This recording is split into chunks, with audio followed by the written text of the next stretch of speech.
बिस्मिल्लाहिर्रहमानिर्रहीम। अस्सलाम वालेकुम। आप देख रहे हैं हालात। मैं हूं सईद चौधरी। हैकर ने एक ही दिन में इमरान खान की 2 मुबैना ऑडियोज़ जो हैं वो लीक की हैं और उनके चेहरे से नकाब जो है वो उतरता जा रहा है। ये फैसला हो चुका हुआ है कि इनके चेहरे का नकाब जो है उतारना है। हम मुख्तलफ अपने व्लॉग्स में इस बात का जिक्र कर चुके हैं। जब आप लोग पूछते थे मुझसे कि जनाब अगर आप कहते हैं ये हो गया वो हो गया तो फिर गिरफ़्तार क्यों नहीं किया जा रहा है इमरान खान को, इनके खिलाफ कार्रवाई क्यों नहीं की जा रही, पक्का हाथ क्यों नहीं डाला जा रहा। तो मैंने उस वक्त भी अर्ज़ किया था कि फ़ैसला ये हुआ है कि इमरान खान के सारे करतूत कौम के सामने लाने हैं। जो भी गलत काम इन्होंने किए हैं उनके शवाहद जो हैं वो कौम के सामने रखने हैं। इनकी जो मकबूलियत का खुमार है इनको चढ़ा हुआ वो ख़त्म करना है। उसके बाद इनको गिरफ़्तार करना है। ज़ाहिर एक बंदे की मकबूलियत इतनी ज़्यादा हो जिसका वो मसनूई है या असली है या नकली है, वो खून देने वाले मजनू हैं या चूरी खाने वाले मजनू हैं जो उनके साथ हैं, लेकिन एक बड़ी तादाद में लोग उनके साथ नज़र आ रहे थे। उनका बुत जो था वो तोड़ना बड़ा ज़रूरी था। और फिर रावलपिंडी में बड़ी हलचल है और कुछ ऐसी बातें सुनने में आ रही हैं कि इमरान खान साहब जो हैं वो अपने दोस्तों के रास्ते में उन्होंने जो कांटे बोए थे वो अब बबूल के दरख्त बन गए हैं।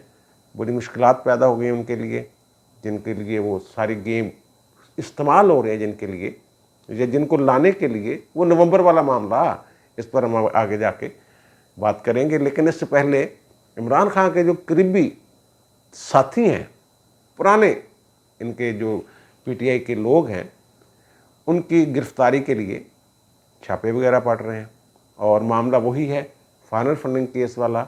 और वो जो फाइनेंशियल टाइम्स की रिपोर्ट है जिसकी बुनियाद पे मुकदमा दर्ज कर रखा है एफआईए ने कि जनाब ये जो खैरात के नाम पे पैसे इकट्ठे किए इन्होंने लंदन में और फिर पाकिस्तान में पीटीआई को वो मुंतकिल किए गए मुख्तलिफ अकाउंटों से अदलियाँ बदलियाँ खर्च करके। तो उसमें एक तो जनाब इनके पुराने पीटीआई के रहनुमा हैं हामिद ज़मान साहब, वो लाहौर से गिरफ़्तार हुए हैं, शायद वारस रोड पे एफआईए ने छापा मार के उनको पकड़ा है। और फिर इनके चीफ ऑर्गेनाइज़र हैं जो अब भी मेरे ख्याल वो चीफ ऑर्गेनाइज़र हैं सैफुल्लाह नियाज़ी साहब जो सेनेटर हैं, वो भी इमरान खान साहब के बड़े हमराज हैं, वो भी पकड़े गए हैं। और फिर तारक शफ़ी साहब जो हैं उनकी गिरफ़्तारी के लिए छापा वगैरह मारा गया है, वो निकल गए हैं। और फिर आमिर कियानी साहब की गिरफ़्तारी के लिए रावलपिंडी में ये छापा मारा एफआईए ने, वो भी कहते हैं कि पकड़े नहीं गए। इधर उधर बार एफआईए ने तस्दीक नहीं की उनकी गिरफ़्तारी की, लेकिन छापा ये मारा गया है। ये इनके जो करीबी लोग हैं ये वाले, ये हैं कौन और इन पे इल्ज़ाम क्या है। ये जो तारक शफ़ी साहब है ना, ये अकबर बाबर के दौर के पीटीआई के बानी अरकान, जो शुरू में जो लोग थे, ये इमरान खान के बड़े करीबी साथी हैं, बड़े दोस्त हैं इमरान खान के तारक शफ़ी साहब। और ये शौकत खानम मेमोरियल ट्रस्ट जो है उसका जो बोर्ड है उसके मेंबर भी हैं तारक शफ़ी साहब। और ना इन्होंने खैरात के पैसे छोड़े हैं, ना हस्पताल के पैसे छोड़े हैं, ना मदरसे छोड़े हैं, दीनी मदारस उनको भी ये इस्तेमाल किया गया है। ये जो इंसाफ ट्रस्ट के नाम पे जो पैसे पूसे आते थे, कोई 6 लाख डॉलर जो हैं वो लंदन से इंसाफ ट्रस्ट के नाम पर आए। और ये मामला हुआ क्या कि इंसाफ ट्रस्ट ने, जिसके मियाँ महमूद रशीद साहब साइन सुइन करते हैं, उसके चेकों पे इन्होंने जनाब एक दीनी मदरसे को 25 लाख रुपए डोनेट एक तरह से किया। आप कह रहे एफआईए के रिकॉर्ड के मुताबिक मुबैना तौर पे जो बताया गया है। तो मौलवी साहब जो भी होंगे उनको बाद में इन्होंने 50,000 रुपये 50,000 रुपये नकद दिया और बाकी 24.5 लाख जो है वो वापस ले लिए। यानी जो खैरात के पैसे होते हैं, जो ट्रस्ट के पैसे होते हैं, वो किसी और मद में इस्तेमाल नहीं किए जा सकते।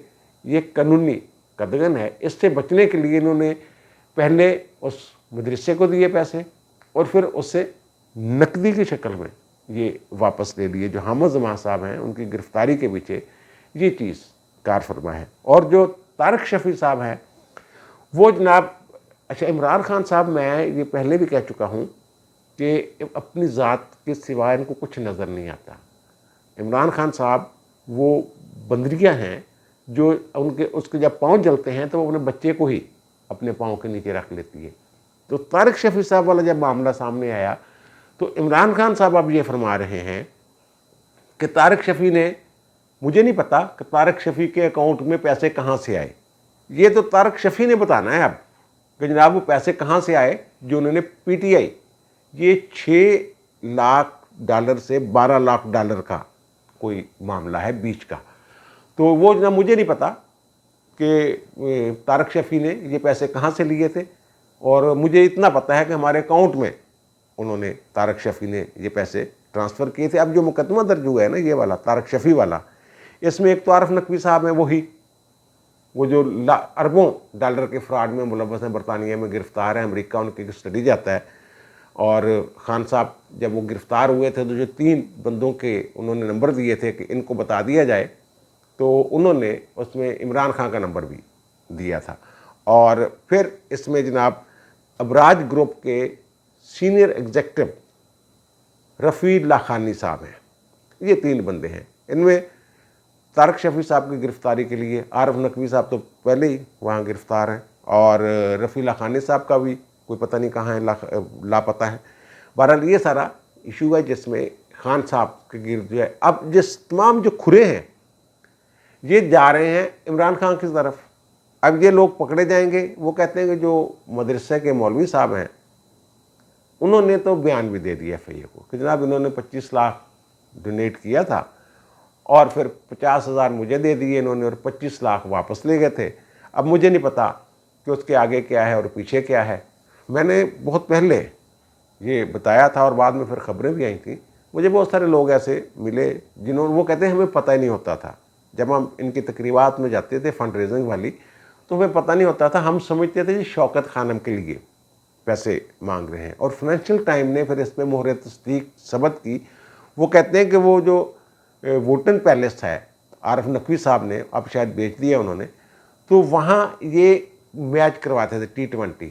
खान साहब भी वहाँ जाते थे कुछ मैचेस में, और खैराती फंड्स यानी चैरिटी, वो कहते हैं आपके चैरिटी मैच होते थे, और 2,000 से 2,500 तक जो पाउंड हैं वो लिए जाते थे लोगों से वहाँ शिरकत करने के लिए। खाना छाना भी होता था, दीगर और भी जो महफिलें शहफिलें जिस तरह की होती हैं, तमाम रंग जो होते हैं महफिलों के उस तरह के, वो तमाम रंग वहाँ होते थे। और वो लोग ये समझते थे कि हम शौकत खानम को पैसे दे रहे हैं। और खान साहब जो हैं वहाँ से वो मुख्तलिफ उनकी ईमेल्स वगैरह भी पकड़ी गई या उन तक रसाई हासिल की फाइनेंशियल टाइम्स ने, और उनमें फिर कहते हैं कि जनाब ये पैसे हैं, बताना नहीं कहाँ से आए कहाँ गए, तारिक शफ़ी की और अबराज ग्रुप वालों की और फिर आरिफ नकवी की, ये सारी चीज़ें ये बड़े पक्के सबूत हैं। और फिर ज़ाहिर है वो वहाँ जो बरतानिया में तो ये किसी सूरत भी काबिल कबूल नहीं होता कि वहाँ से जनाब वो चैरिटी के नाम पे या ट्रस्ट के नाम पे पैसे इकट्ठे करें और उसको किसी सियासी मकसद के लिए इस्तेमाल कर लिया जाए। बहरहाल इसमें भी खान साहब फंसे। और फिर यार ये जो इनके है ना PTA वाले, ये इनके कोई है नहीं कुछ भी। अब गुलाम महमूद डोगर साहब के बारे में जो CCP लाहौर जो इनको इस्टेब्लिशमेंट डिवीज़न इस्लामाबाद ने कहा कि जनाब वापस आ जाओ आप, तो वो जनाब उन्होंने वज़ीर आला ने कहा नहीं तो काम कर। उनके बारे में जो खबरें आ रही हैं कि जनाब इमरान खान से मिले, इमरान खान का अलीम खान फाड़ लो, मरियम औरंगजेब नूं फाड़ लो, फलाने नूं फाड़ लो, जवेद लतीफ़ नूं फाड़ लो, जेड़े बंदे भी जो भी नाम खान के मुंह में आया, खान ने पता नहीं आलम मदहोशी में कह दिया जनाब उसको पकड़ लो उसको पकड़ लो, और वो अल्लाह के बंदे शायद पकड़ने के लिए तैयार भी हो गए। अब मैंने खान साहब की सालगिरह का जिक्र किया जो 1-2 दिन पहले उन्होंने, मैंने कहा यार जो उनके कागजात हैं वो मैंने दिखाए भी थे, वहाँ तो इनकी 25 नवंबर 1952 है डेट ऑफ बर्थ, तो ये 1 महीना पहले ही मनाई जा रहे हैं, बल्कि 1 महीने से भी ज़्यादा। ये समझ नहीं आ रही कि ये क्या चक्कर क्या है, और तरदीद भी नहीं कर रहे खान साहब, मुबारकबादें भी वसूल किए जा रहे हैं। तो अब जो गुलाम महमूद डोगर साहब हैं उनके बारे में ये पता चला है उन्होंने अगले साल अप्रैल में रिटायर हो जाना है। तो वो कहते हैं कि जनाब उनको हो गए 93 से वो पुलिस सर्विस में है। वो कह रहे हैं कि जनाब वो हो जो मेरी डेट ऑफ बर्थ है ना मेरी सर्विस बुक पे वो गलत लिखी गई है। मैं तो 2 साल छोटा हूँ, मेरी उम्र ज़्यादा बना दी गई है। वो कहते हैं मैं पैदा हुआ था 28 दिसंबर 1965 को, और जबकि वहाँ मेरी उम्र लिखी हुई है कि मैं पैदा हुआ हूँ 23 अप्रैल 1963 को, यानी मुझे 2 साल और चाहिए। ये उन्होंने जो फेडरल सर्विस ट्रिब्यूनल है वहाँ दरख्वास्त दी है, और फेडरल सर्विस ट्रिब्यूनल ने एस्टैब्लिशमेंट डिवीज़न से 14 अक्टूबर के लिए जवाब भी तलब कर लिया। ये दरख्वास्त देने के बाद गायब है। जब से ये हो गया ना इनका, वो वकील साहब पेश हुए हैं, और वो जो इनका है ना, जब से वो मामला सामने आया है तबादले वाला और इनकी जानबदारी वाला, और फिर उनसे मुलाकात जो है वज़ीर आला से, और वो उनको शाबाश दे रहे हैं जपी जुपी डाल के, तो उसके बाद ये डोगर साहब थोड़े से अपनी तरफ से इधर उधर सामने मीडिया शीडिया के नहीं आ रहे, लेकिन बहरहाल कोशिश ये कर रहे हैं। ये इस तरह की कोशिशें माजी में भी होती रहे। सजाद अली शाह साहब जिनका फड्डा हो गया था नवाज शरीफ के साथ, बेनज़ीर भुट्टो के साथ भी उनका हो गया था, तो उन्होंने भी आखिरी दिनों में एक दरख्वास्त दी थी कि वो मेरी डेट ऑफ बर्थ गलत है, मेरी उम्र कम है, लेकिन वो नहीं मानी थी, नहीं चल सकी थी। गुलाम अहमद डोगर साहब भी इन कोशिशों में कि मुझे 2 साल जो है ना मज़ीद मिल जाए। और वो जो बात मैं कहता रहा हूँ कि जनाब पहले इसके करतूत सामने लाने हैं, शवाहद सामने लाने हैं, शहादतें सामने लानी है, इसको कौम के सामने इसके चेहरा जो है वो नंगा करना है, फिर असल चेहरा, फिर इनको गिरफ़्तार करना है खान साहब को। वो राना सनाउल्लाह साहब ने भी यही कहा है कि जनाब इनको एक्सपोज मुकम्मल तौर पर ना, गिरफ़्तार करने से पहले मुकम्मल तौर पर एक्सपोज करेंगे हमारी ये। उन्होंने अब खुल के बात कर दी है। पहले तो ये ज़राए से रिपोर्ट्स जो थी वो मैं आपके गोशगुजार करता रहा हूँ। अब राना सनाउल्लाह जो वज़ीर दाखिला हैं उन्होंने खुलकर ये बात कर दी है कि जनाब पहले एक्सपोज ही हो रहे हैं मुसलसल। खान साहब ने जो कुछ लोगों के बारे में कहा है ना, झूठे इल्ज़ाम जो लोगों पे लगाए हैं खान साहब ने, अब तक लगाते आ रहे हैं, जब इनकी सियासती नफ़रत पे और इल्ज़ामात पे खड़ी है, तो ये इनके सामने एक एक चीज़ जो है ना वो आनी है। ये कुदरत का कानून है, ये फितरत का फ़ैसला है, और ये हो रहा है। अब इन्होंने उस पर बड़ा जनाब शोर मचाया, सिंध उसमें पैसे जा रहे हैं और पता नहीं कहाँ क्या हो रहा है, और ख़ुद इनको पता भी है कि इनके बंदों ने सेनेट के इलेक्शन में कैसे पैसे लिए थे, ब्रीफ केस कैसे चले थे, वो मुझे पता नहीं चला। अगर उस वक्त पता चल जाता तो मैंने टिकट ही नहीं देने थे। 2018 के सेनेट वाले इलेक्शन में वो ऑडियो वीडियोस वगैरह सामने आ गई थी, इनके अपने बंदे बैठे हुए वहाँ ले रहे हैं, दे रहे हैं, और खान साहब उस पर नहीं। और सिंध हाउस वाले पे इन्होंने रोला डाला, जनाब के देखे वो चल गए। हालांकि वो जो पीटीआई के बंदे सिंध हाउस में थे, किसी एक की भी मदद की ज़रूरत नहीं पड़ी थी इनको। अब जो इनकी पहली ऑडियो आई है, वो जो गुफ्तगू कर रहे हैं, जिसको इन्होंने कहा जनाब डीप फेक है, जाली है, जो भी उन्होंने मियाँ वाली में अपने खिताब में ये फरमाया है कि वो जाली है और मरियम उसके पीछे है, मरियम माहर है ऐसी। हालांकि हम तो ये सुनते हैं कि जो पीटीआई का सोशल मीडिया है वो बहुत स्ट्रांग है, नून लीग वाले तो बेचारे उनके वो पासक भी नहीं है, तो वो कह रहे हैं वो जाली है। वो हमारे जो माहरीन हैं जिनसे हम अपने ज़ाहिर टीवी चैनल्स में लोग काम करते हैं और वो ऑडियो वीडियो का सारा वो एनालिसिस कर सकते हैं, वो कहते हैं कि वो टोटे जोड़े हुए हैं खान साहब की जो है, लेकिन वो टेम्पर्ड नहीं है। टोटे जोड़े हुए हैं लेकिन टेम्पर्ड नहीं है, टेम्परिंग नहीं है। ये नहीं है कि खान साहब की आवाज़ की जगह कहीं और से टोटा पकड़ के लगा दिया है। ये वो जो एक कट से दूसरे कट तक आवाज़ है ना खान साहब की, उसमें कोई टेम्परिंग नहीं है, वो उसी तरह है। खान साहब जो कह रहे हैं कि जनाब 5 जो हैं, वही सारी बातें कि 5 एमएलए वो मैं ख़रीद लिए हैं, ख़रीद रहा हूँ, ये हर हरवा इस्तेमाल करना है, ये नहीं सोचना ये अच्छा है या बुरा है। और खान साहब दूसरी तरफ ये कहते थे मेरे लिए तो ये चीज़ ही बड़ी हैरान कौन है कि जनाब लोग बिक भी जाते हैं, ज़मीर भी बेच देते हैं, तो मैं तो बड़ा ये मेरे लिए तो ये ऐसे ही है जो बंदा ज़मीर बेच देता है जैसे शिरक करता है। खान साहब को शिरक की तारीफ़ कभी नहीं पता। मैंने पहले कहा कि खान साहब ना आहिस्ता आहिस्ता जहर जो कहते हैं स्लो पॉइजनिंग वो करते हैं मज़हब के हवाले से। इन्होंने बहुत सारे कायद पे हमला किया है इस तरह, छोटे छोटे अल्फाज जोड़, छोटे छोटे फ़िक्रे बोल के ना इन्होंने जहर भरा है लोगों के जहन में। बहरहाल वो अब वो नंगा हो गया बात। वो जो टोटे हैं ना वो टोटे दुरुस्त हैं, वो टोटों के दरमियान में कुछ नहीं है। यानी जो बोला है ना उन्होंने, एक पूरा टोटा जो है, एक उसको फ्रेम कह लें आप, एक फ्रेम मुकम्मल है वो। फिर दूसरे फ्रेम में जब अगर कोई है तो वो उन्होंने मे भी लंबी वीडियो हो उसको मुख्तसर करने के लिए वो उन्होंने ये किया हो। अच्छा, खान साहब कह रहे हैं वो 5 बंदे और तोड़ देना, फिर हमारी जो वो तादाद है वो पूरी हो जाएगी। ये खान साहब फरमा रहे हैं। वो कौन है? वो मेरे ख्याल वही हैं जो खान साहब ने, मैंने कहा ना, जिनके रास्ते में कांटे बोए, अब अगरचे फूल समझ के कांटे बोए और वो बबूल के दरख्त बन गए हैं। बड़े मसले और मसाइल पैदा हो रहे हैं रावलपिंडी में। मैंने कहा ना बड़ी हलचल है। बहरहाल खान साहब का इनका जो बयानिया है, ये बयानिया भी धड़ाम से गिर गया कि जनाब ये जो एक माफिया, आज भी शर्म नहीं आती है इनको, वो आज भी मियाँ वाली में कह रहे हैं कि जनाब ये एक माफिया है जो पैसे के ज़ोर पे लोगों के ज़मीर खरीदता है। आप क्या कर रहे थे? और इस वक्त इनके जो मौलाना तारिक जमील साहब रो रो के कह रहे थे, देखो जनाब लोग बेच के पता नहीं 22 करोड़ अवाम के साथ क्या हो गया, क्या नहीं हो गया। उलमा सू भी होते हैं कुछ कुछ जो हैं वो सिर्फ अपने अल्लाह की खुशनुदी के लिए कर रहे होते हैं दीन की खिदमत, पता नहीं किस खाते में वो आते हैं। बहरहाल, और फिर खान साहब ने ये भी फरमाया है कि ये मुझे 4 लोग मुझे बरवाना चाहते हैं, मैंने रिकॉर्ड करवा कर रख दिया। वो टेप जो सामने आ जाएगी ना, फिर पता लग जाएगा। वो टेप सामने उस वक्त अगर आती है खान साहब, जब आप पकड़े जाते हैं, जो भी होता है, उस वक्त तक आपकी गुब्बारे की, मैं कहता हूँ, हवा मुकम्मल तौर पर निकल चुकी होगी। अल्लाह रहम करे आपको कुछ हो, कुछ नहीं होगा आपको। बहरहाल आपने रिकॉर्ड करवा के रख दी है 4 बंदों की।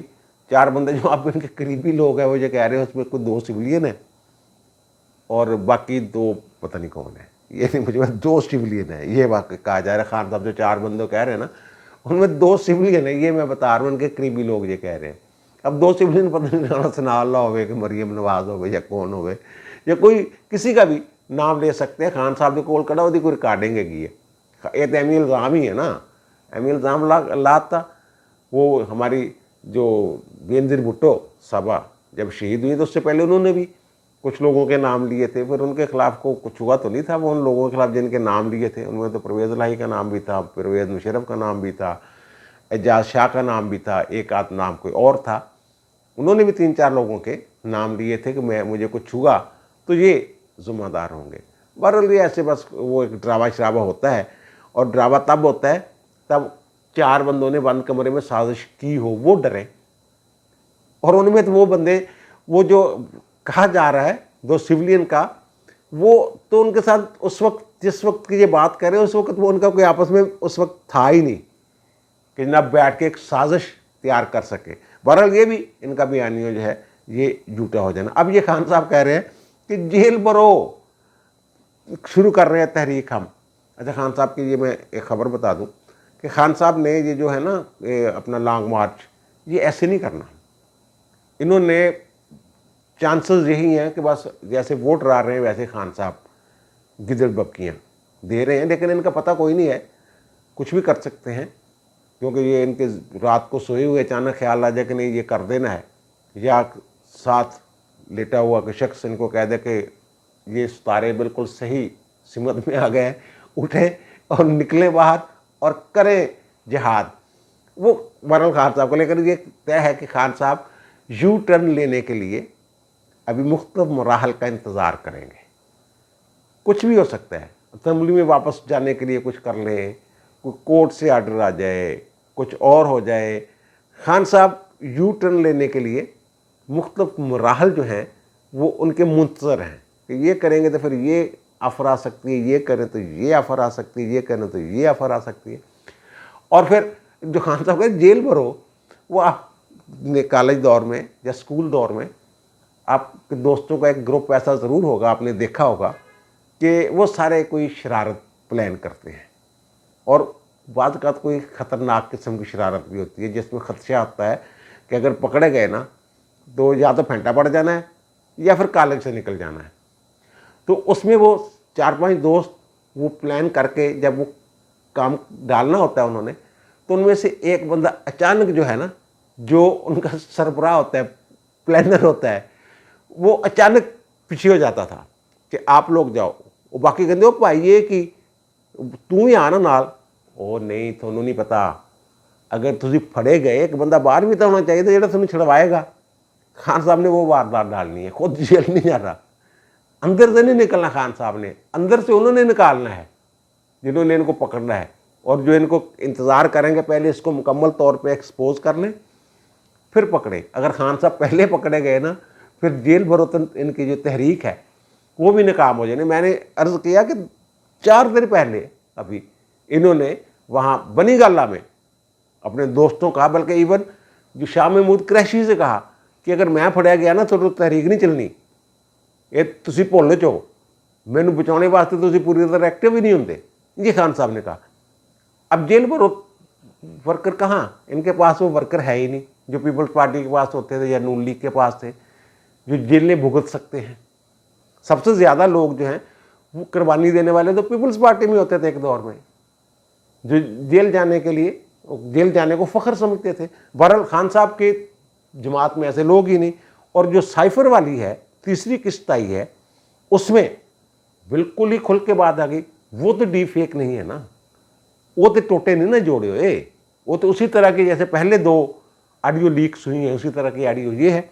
और इसमें अब शीरी मज़ारी साहबा का किरदार आ गया और ख़ान साहब ये एक आलमी साजिश बना रहे हैं। आलमी साजिश आप ज़रा गौर से सुने ना, वो कहते हैं कि पूरी दुनिया से बड़ा इम्पैक्ट आया है।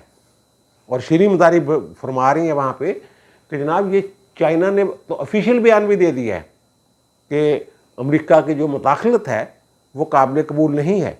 यानी अमेरिका और चाइना की बयानबाजी एक दूसरे के खिलाफ करवाने के चक्करों में थे। और फिर कहते हैं जनाब इसको जोड़ दें, एक ब्रांड बना दें, जाफ़र और सादक, मीर जाफ़र और मीर सादक।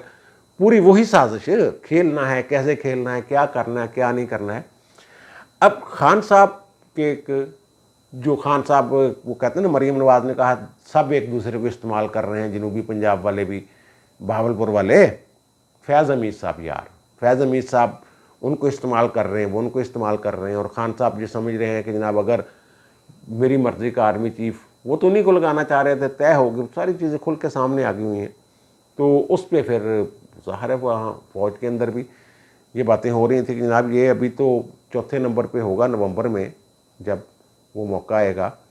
तो ये पहले से आर्मी चीफ की बातें और बाकी बददिली बाकी अफसरों में सारा कुछ फिर तय होना वहाँ कि फ़ौज ने दूर रहना सियासत से और एक्सटेंशन नहीं लेनी बाजवा ने, ये सारा इज्तिमाई किस्म के फैसले। अब रावलपिंडी से ये ख़बरें हैं कि जनाब उनके साथ जो है, ये मैं क्या इसको कैसे बयान करूं कि उनके साथ कोई अच्छा नहीं होने वाला। वो उस दौड़ से निकल चुके हुए, वो जिस दौड़ में जो शामिल करना चाहते थे, बल्कि उनको फर्स्ट लाना चाहते थे खान साहब। लेकिन वो उनके हवाले से कुछ और डिसिप्लिन के हवाले से भी कुछ बातें ऐसी हो रही हैं। वो पहले भी बातें जब पेशावर में थे उस वक्त भी ये बात सामने आई थी कि लेटर ऑफ थैंक्स दे के अस्सलाम वालेकुम वालेकुम सलाम कर ली जाए। अब शायद उससे भी कुछ बड़ा मामला कुछ हो सकता है। वहाँ से कुछ ऐसी इतलात जो हैं वो आ रही हैं। एक और ख़बर मैं आपके साथ शेयर करूं, वो जो कह रहे हैं ना राना सनाउल्लाह साहब बड़े जनाब मूँछों को ताव दे के और मस्तानी आंखें करके और ज़ेरे मूँछ मुस्करा के वो कहते हैं कि जनाब आओ तो सही खान साहब, बनी गाला या घर च ना बैठे रहना, बाहर आओ। उसके पीछे क्या ताकत है? पता ये चला है कि मुक़्तदरा ने या इस्टेब्लिशमेंट ने ये फ़ैसला किया है कि खान साहब जो हरकतें कर रहे हैं ये रियासत को काबिल कबूल नहीं है। और फिर रियासत से मुराद आप समझते हैं क्या है, और रियासत का एक हिस्सा, एक आर्गन जो है वो हुकूमत होती है। और रियासत जब किसी के ख़िलाफ़ या किसी को किसी शरारत से रोकना चाहती है तो फिर आपको पता है कि सबसे मुतहर्रिक किरदार किसका होता है। इसीलिए खान साहब पागल नहीं है, इसीलिए खान साहब जो हैं ये अब यू टर्न लेने के लिए रास्ते ढूंढ रहे हैं। ये इस बात में नहीं है कि खान साहब वो चले गए और खान साहब कुछ नहीं होता, खान साहब ऊपर जाके ऐसे वापस आना, खान साहब दे खबे अद्धा काम इस गल तो टेंशन ना लो, खानदान हाइप क्रिएट करके कुछ भी एक खान जड़ा ना कर सकता है। अब मुझे दीजिए इजाज़त, इंशाल्लाह दोबारा मुलाकात होती है नए व्लॉग के साथ। अल्लाह ताला आप पर, मुझ पर, हम सब पर मेहरबान रहे। अल्लाह हाफिज़।